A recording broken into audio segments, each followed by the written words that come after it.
गणेश गम गम गणेश गम गम गणेश गम गम गणेश गणेश। सकट चौथ की कहानी। एक साहूकार एक साहूकारनी थी। वे धन पुण्य को नहीं मानते थे, इसके कारण उनके बच्चा नहीं हुआ। एक दिन पड़ोसन सकट चौथ की कहानी सुन रही थी। तब साहूकारनी उसके पास जाकर बोली, तुम क्या कर रही हो? तब वह बोली कि आज सकट चौथ का व्रत है, इसलिए कहानी सुन रही हूँ। तो साहूकारनी बोली कि चौथ का व्रत करने से क्या होता है? तब वह बोली कि अन्न धन सुहाग हो बेटा हो। तब साहूकार की बहू बोली कि यदि मेरे गर्भ रह जाए तो 1.25 सेर तिलकुट करूंगी और चौथ का व्रत भी करूंगी। उसके गर्भ रह गया तो वह बोली कि मेरे लड़का हो जाए तो मैं 2.5 सेर का तिलकुट करूंगी। उसके लड़का भी हो गया तो वह बोली कि हे चौथ माता, मेरे बेटे का विवाह हो जाएगा तो 5.25 सेर का तिलकुट करूंगी। जब बेटे का विवाह तय हो गया तो वह विवाह करने के लिए चले गए। तब चौथ माता ने सोचा कि जब से इसके गर्भ रहा है तब से रोज तिलकुट बोलती है और अब तो बेटे का विवाह भी हो रहा है, तब भी तिल का एक दान भी दान नहीं किया है। अगर हम इसको कोई दंड नहीं देंगे तो अपने को कलयुग में कोई भी नहीं मानेगा।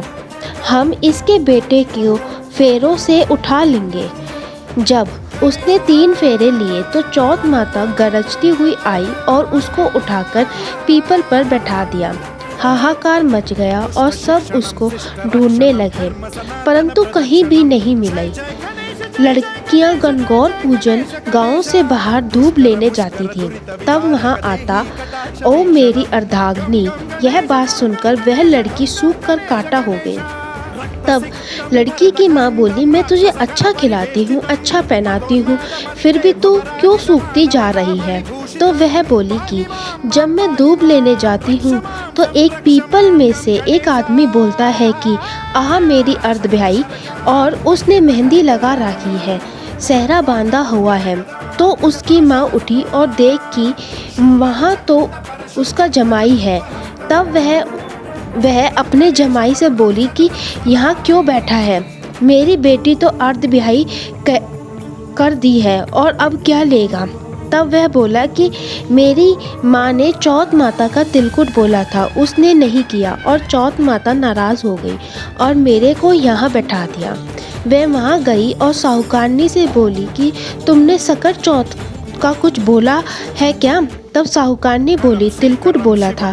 फिर साहूकारनी बोली कि अगर मेरा बेटा आ जाए तो 2.5 मन का तिलकुट करूंगी। गणेश जी चौथ राज्य रानी हो गई और उसके बेटे को फेरे से लेकर बैठा दिया। बेटे का विवाह हो गया। तब उन लोगों ने 2.5 मन का तिलकुट कर दिया और बोला कि हे चौथ माता, तेरे आशीर्वाद से मेरे बेटे बहू घर आए हैं, जिसने मैं हमेशा तिलकुट करके व्रत करूंगी। सारे नगर में ढिंडोरा पिटवा दिया कि जब कोई तिलकुट करके चौथ का व्रत करना है, हे चौथ माता, जैसे उसके बहू बेटों को मिलवाया वैसे सबको मिलवाना।